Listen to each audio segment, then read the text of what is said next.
Last week, I reviewed the terrible 2023 film Teen Wolf, which I thought was the remake of this week's 1985 film. This comedy-of-age comedy was directed by Rod Daniel and stars Michael J. Fox as the title character, who we all know from the famous Back to the Future films.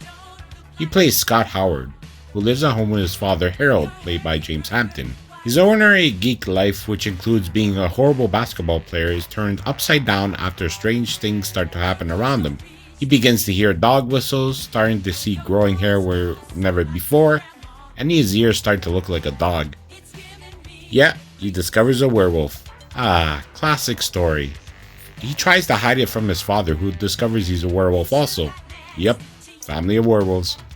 So he starts to use his werewolf side to be popular at school.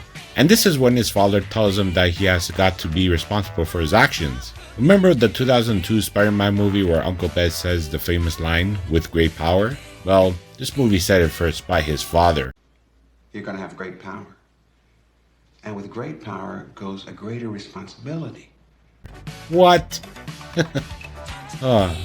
There's so many funny scenes in this movie. My favorite is when Scott turns into a werewolf in the second time in school and runs across the boys' washroom, slipping on the floor. Great comedy. The soundtrack, of course, is all great 80s hits, including Miles Goodman's score. The dance scene in the gym was taken from the popular Michael Jackson music video Thriller, as the students dance to Big Bad Wolf by the Wolf Sisters. But the only thing I didn't like about this film is why is he changing the daylight? I guess he's different from the other werewolves. He has different abilities, probably.